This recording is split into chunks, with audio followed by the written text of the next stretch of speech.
Can feelings be wrong? We're gonna talk about it in today's video. But before we get started, hi, welcome. My name is Missy. I am a life and relationship coach, and on this channel we get to the root of the issue and we learn how to heal and deal. So if that's your thing, go ahead and hit that subscribe button. I would love for you to be a part of the fam. And if you already are a subscriber, I appreciate you so much. Also, if you are interested in any of my coaching services, I will leave the link down below, which you can check out. Let's get into today's video. So you may notice you have a habit of asking yourself or asking others, can my feelings be wrong? Like, is it wrong for me to feel this way in this certain situation? Or you may hear, oh, if you feel something, that means it's your intuition and you always need to trust that feeling.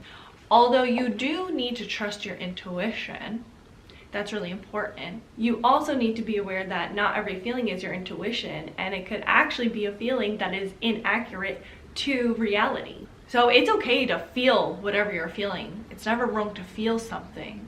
But sometimes your feelings can be inaccurate or misleading. And this is where things can get tricky, where people will see their feelings as wrong or bad. They will want to shut down their feelings. So you have to understand, shutting down an emotion or belittling an emotion or dismissing an emotion or denying an emotion, that can lead to suppression, and it could lead to feelings of shame of like, oh, I'm a bad person for feeling this way, how dare I? And then that can eventually leads to depression and feelings like you can't have this feeling, or you'll be really harsh on yourself and you will internalize and have a lot of negative self-talk and beat yourself up about it. So it's never healthy to deny a feeling. That's you pretty much gaslighting yourself, of you denying yourself from feeling that feeling. So feeling an emotion is not wrong. It's really about how you react to that emotion or how long you experience that emotion that can be problematic. So when you are having a feeling, if you tell yourself that it is correct or right, it doesn't necessarily mean that it's accurate or it represents reality. So what that means is experiencing an emotion is not wrong, but it can be wrong in relation to reality. That feeling may be inaccurate, inappropriate, or disproportionate to the event that had happened or the situation that had happened. For instance, let's say this girl Sam, she cancels on her friends last minute because she thinks it's the right move. She thinks that there's other things that are more important. But her friend, Joe, feels wronged, feels disrespected when she does that. Who's right? Or you have a feeling that you are going to get murdered. There's no proof that this is going to happen. There's no creepy shadows. You're not home alone. There's no threats coming your way.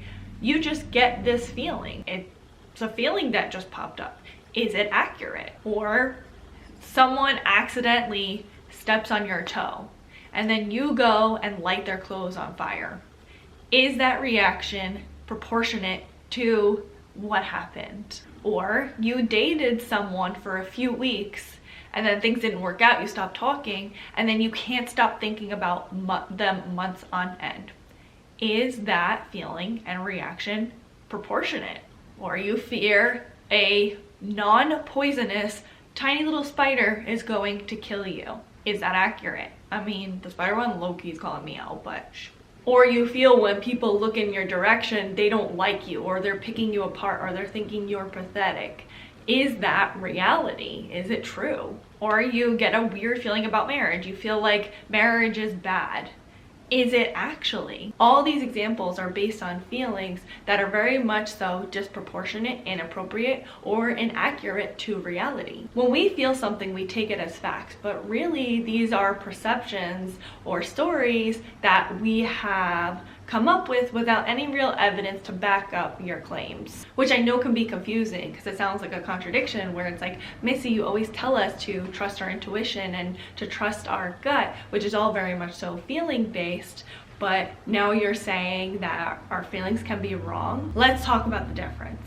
The difference between intuition and like your other emotions, fear, insecurity, hurt, all of those things, is intuition feels something is off.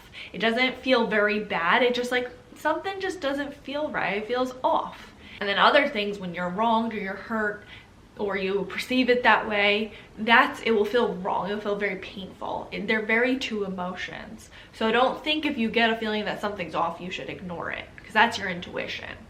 It's more so the deeper feelings that you want to uncover that's important to determine, is it appropriate to the situation? So for instance, if you are in a bad neighborhood and you get a bad feeling about going in a dark alleyway, that's probably correct. You probably don't want to go down that dark alleyway. That's an accurate feeling to the situation. Then there's the discomfort of talking to a new person. You may get very anxious or feel bad about talking to this new person, not because there is evidence that this person is a bad person or your intuition's kicking in of saying that they're a bad person. It's more so that maybe you're feeling insecure and you feel bad about yourself talking to this new person.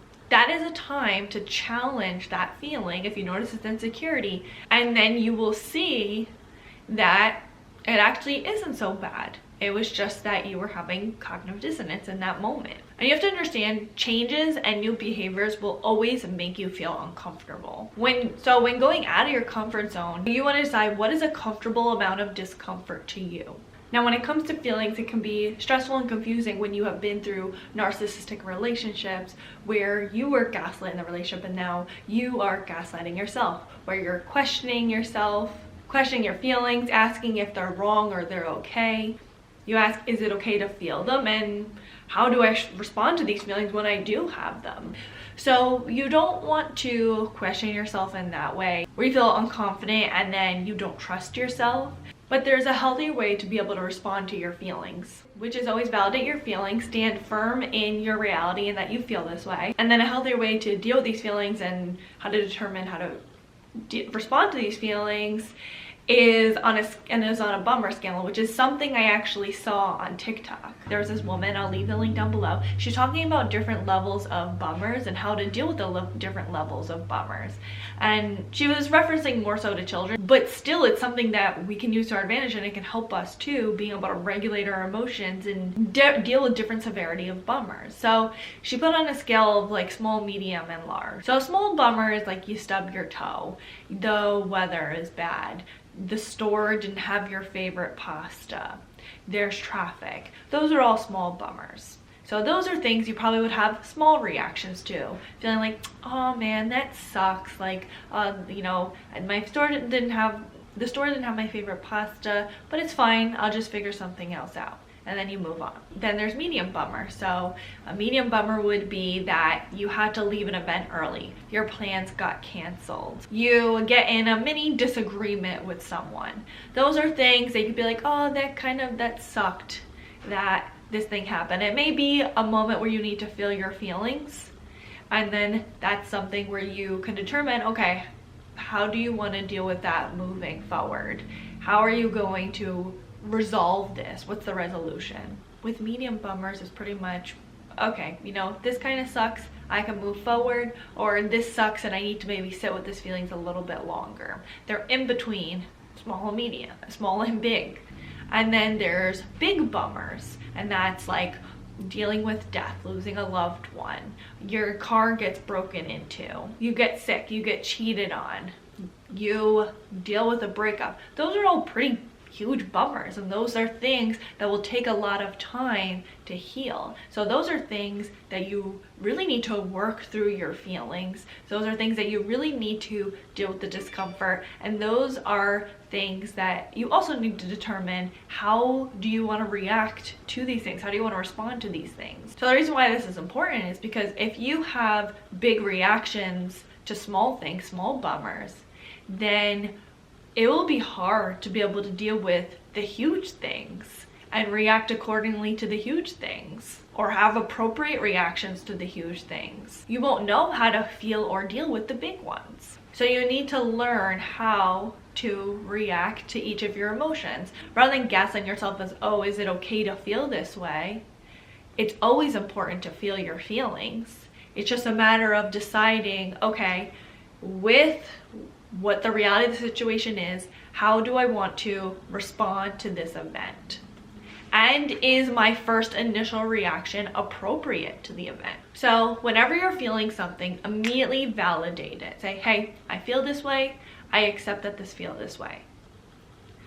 Don't ever dismiss or belittle, because like I said, that will cause suppression, it will cause depression, it will cause you just be mean to yourself, and it will just cause in you probably reacting the way that you didn't want to react in the first place. Then if you do have that thought of, is it okay to feel this feeling? You can ask yourself, is this feeling proportionate to reality? So see the events that have happened and ask yourself, does this make sense? You can ask yourself, is this feeling accurate to what is going on? For instance, if you're at a funeral, does it make sense to laugh? No, that's probably an inaccurate reaction to being at a funeral. Now, everyone deals with death differently, but you know where I'm going with that. And you want to ask yourself, is this reaction appropriate to the situation at hand? So does it make sense to cut someone's arm off because they cut you off in traffic? Probably not. Jail time is not worth it. Then, if you notice that maybe it's inappropriate or it's inaccurate, or you feel like the story you had told yourself was inaccurate to what's actually going on, then you can ask yourself, how can I see things differently? Do I need to see it from a different perspective? Do I need to see it from the person's perspective? If I feel like I'm in the right and they're still angry, maybe because I love this friendship, I'm going to take myself out of my shoes and see it from their perspective and see if I could see things differently. And this is with healthy people, not narcissistic people. You can also ask yourself, is this a small bummer, a medium bummer, or a huge bummer? And what is a more appropriate reaction?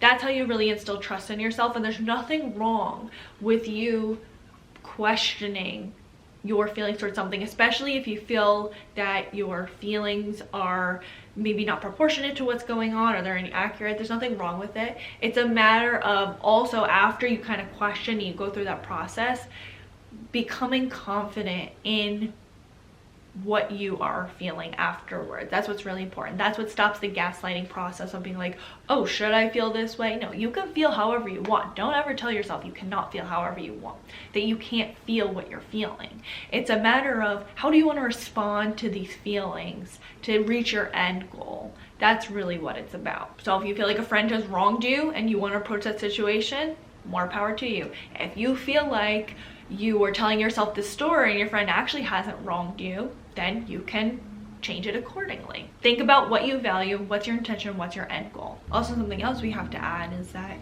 if you always feel like your feelings are accurate, then that can easily be a way for you to weaponize your feelings against someone. For instance, if someone says, I feel like you're hurting my feelings in our relationship by not doing this thing for me and by saying no to me. That is a way to guilt others and to weaponize one's feelings to get what they want. And just because you feel something doesn't mean you get what you want, nor does it mean that it's correct. So you always want to be careful not to weaponize your feelings. Just because you feel something doesn't mean that it's accurate or appropriate.